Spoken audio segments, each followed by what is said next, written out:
Isa sa madalas na tinatanong sa akin, ano nga ba daw yung best value phone under 10,000 pesos? Marami kasi tayong mga kababayan na talagang limited lang yung budget nila na hindi na nila kaya pang palampasin sa 10,000 pesos. So, mas mainam talaga na yung under 10,000 pesos ang makuha nila. Pero usually, under 10,000 pesos, ang mga makukuha lang natin na chipset dyan is G99, and then yung bagong G100, which is also the same as the G99. And then, Snapdragon 680, Snapdragon 685, and then yung Unisoc T606 or T616. And paminsan-minsan, merong mga MediaTek Dimensity 6080, and then meron pang 7020. Pero yung mga chipsets na yun, they're not really too good, lalo na pagdating sa performance. So, with the device that we're gonna be checking out today, I feel like this is the best in terms of value for your money pagdating sa performance. Kaya sasabihin ko sa inyo kung ano yung mga dapat yung malaman tungkol sa device na to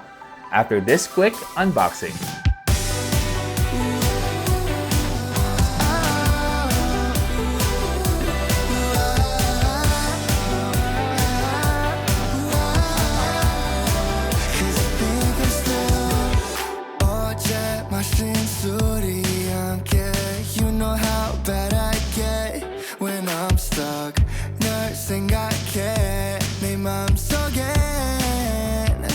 That you call me, oh no, am I thinking again? Okay, so simulan natin sa software. So, the IQOO Z9X is a China ROM device. Never pa po tayo nagkaroon ng global release dito sa Philippines ng IQOO phones. So, asahan nyo po, pag sinabing IQOO na phone, wala po yung local warranty, hindi nyo po yan mabibili sa malls. Diyan lang po talaga sa link sa description box kung saan ko ilalagay yung official link na mapagbibilhan nyo. Again, this is only under 10,000 pesos for the 8128 variant. Kung gusto nyo ng mas malaking storage, aabot po ng 11,000 pesos yung 256 na variant. Pero sasabihin ko rin sa inyo kung bakit hindi kayo dapat masyadong mag-alala pagdating sa storage nito later on in the video. But for now, balikan natin yung software. Android 14, Origin OS 4, and China ROM. That means may mga pre-installed Chinese apps na madali lang naman ma-uninstall, and pwede nyo pong makabitan to ng Google Play. You just need to activate it, and gumagana po halos lahat ng global services dito except for Android Auto, and wala po siyang quick share. Yung mga mobile banking apps, they work fine here. Yung Metro Bank, Union Bank, and Land Bank, yung mga nasubuhan ko, and yung GCash as well. Okay, susunod naman sa display, meron tayong IPS LCD na 120Hz refresh rate. And alam ko po, hindi po ito AMOLED. So may mga limitations tayo tulad na lang ng mga limited na viewing angles na pag naging off-axis or off-angle tayo, hindi ganun kaganda yung makukuha natin na colors. Pero I can guarantee sa inyo guys na maganda pa rin yung itsura ng display nito. Again, hindi lang siya talaga AMOLED level. So, you won't get the infinite contrast na makukuha natin with an AMOLED display. Pero isa sa mga positives naman ito, wala tayong risk of an AMOLED burn-in. And then you have to take note guys na dito, meron tayong option sa 120Hz to choose the applications that can run at 120Hz. So, kung gusto nyo yung mga games nyo or yung mga iba nyo pang apps na ginagamit, nasa 120Hz, you have to activate it dito sa menu. Moving on naman sa camera, what I can tell you in advance is that this has a modest camera. Hindi nyo po aasahan yung napakagandang camera dito. I would say it's decent at best. Siyempre, papaliwanag ko sa inyo kung bakit this is only decent at best. In broad daylight, sakto lang yung makukuha natin na quality, tama lang yung sharpness. Pero once we go indoors, doon natin makikita na nandun na yung pagka-soft ng image natin, wala masyadong image sharpness. Tulad na nakikita nyo dito sa photo na nawala na yung details dito sa buhok ng pusa. And isa pang issue pagdating sa sharpness ng images na makukuha natin dito, pag malilit po yung text sa mga objects na kinukuha na natin ng pictures, tulad dito sa menu ng Starbucks, makikita nyo na hindi ganun ka-legible yung text. And lalo na pag zoom in natin dahil yung zoom naman niya is only digital zoom. So, hindi rin po ma-improve ng pag-zoom in yung legibility ng mga text na kukuhanan natin. But of course, this only applies para sa mga text or fonts na maliliit talaga. Pero pag malaki naman yung text like this one na nasa truck, Eh, kitang-kita po yan. Wala pong problema doon. Pero you can still see na the image overall is very soft. And I think this is the first time actually na nagreklamo ako about the overall image processing ng isang Vivo device. Because if you don't know, IQOO is under Vivo. So, usually, nag-trickle down yung image processing, yung image quality ng mga Vivo phones to their IQOO devices. But that is not something that I've seen dito sa Z9X. So may mga times na mapapansin nyo na medyo bitin tayo sa vibrance, medyo bitin tayo sa saturation, and overall, may pagka-dull yung images na makukuha natin with the Z9X. Yung selfie camera naman niya, sakto lang. Ito po yung samples natin from Poltech. And then pagdating sa selfie video, meron lang tayong 1080p 30fps na maximum video recording. Ito po yung sample natin. Selfie video test. IQOO Z9X, 1080p 30fps lang yung maximum capacity na pwede natin makuha. What do you guys think? Let me know in the comment section. Ito po yung microphone test rin natin as well. Ito po yung rekta na microphone coming from this phone. And then, ito, try natin maglakad ng konti. Ayan. Siyempre, pag madilim, ito na po yung quality, nagde-degrade. And then, pag may proper lighting tayo, ito lang po yung makukuha natin. I don't think it's that good. I mean, it's a gaming phone. So, yung selfie camera niya really takes a hit pagdating sa quality. At susunod naman, ito yung 4K 30fps na maximum video recording capability naman ng rear camera natin. And it's super shaky.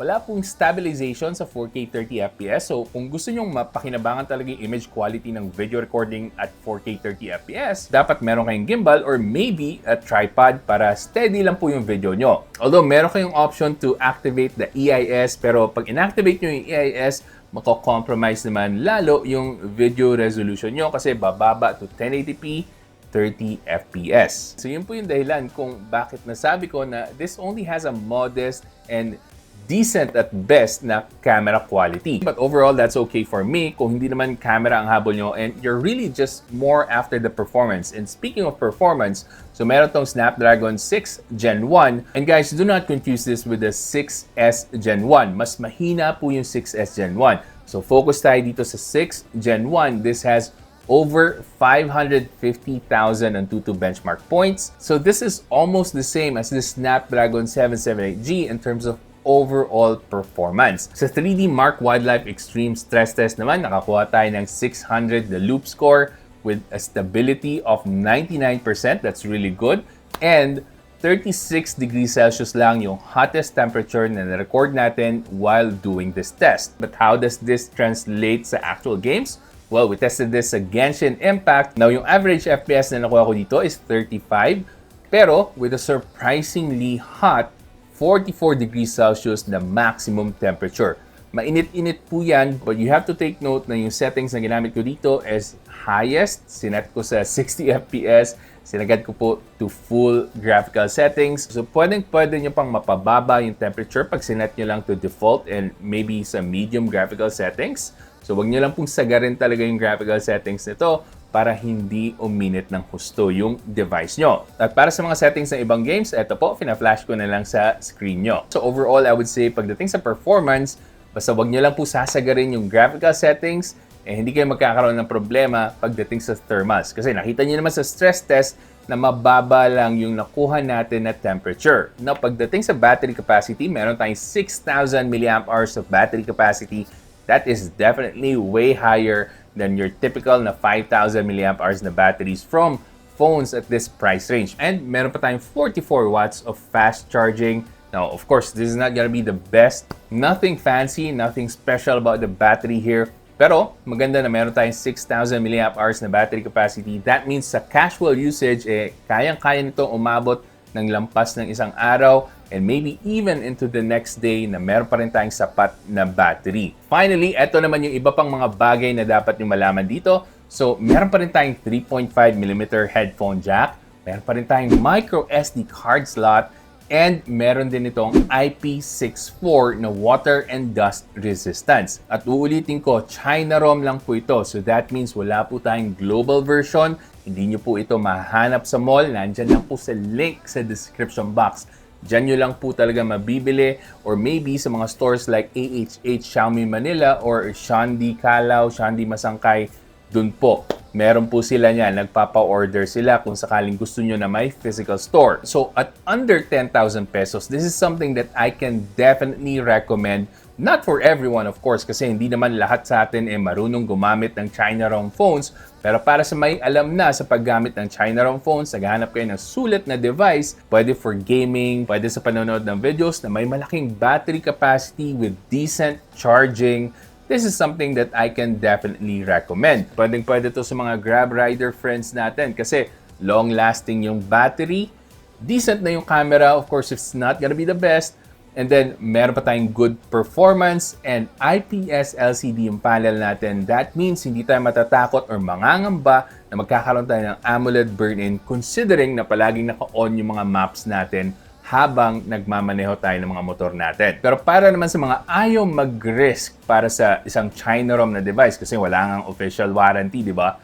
Meron akong isasuggest sa inyo na paparating na review ko, and this is the Infinix Hot 50 Pro Plus. This has an AMOLED display. Very slim yung design. I know marami nag-hype dito na pinadalhan mismo ni Infinix. This one was not sent to me by Infinix. I was able to buy one from someone. So hindi po sponsor to. So you can trust me when I say na hindi lang po hype yung sinasabi nila na very slim talaga yung design nito. It's real, guys. Sobrang slim talaga nito. Abangan nyo po yung full review natin nito. And abangan nyo rin po sa Facebook page ko. Ilalagay ko po doon yung mga sample photos na nakuhanan ko with this device. So again, kung ayaw nyo mag-risk for a China ROM device like the IQOO Z9X, this is gonna be one of your best choices. Lalo na't nasa around 8,000 pesos yung presyo nito. So pasok na pasok sa under 10,000 pesos na madalas na hinahanap nyo sa akin. Anyway, hopefully nakatulong tong video na to sa inyo at kung nagustuhan nyo, ano lang ba yung mag-like, comment, and subscribe na kayo dito sa channel natin para maabot natin yung goal natin na 300,000 subscribers by the end of the year. And kung gusto mo pang manood ng mga videos ko, may mga ililink po ako dyan. Panigurado, magugustuhan yung mga yan. Hanggang sa susunod, ako nga pala ulit si Janus ng Pinoy Techdad. Kita-kita ulit tayo.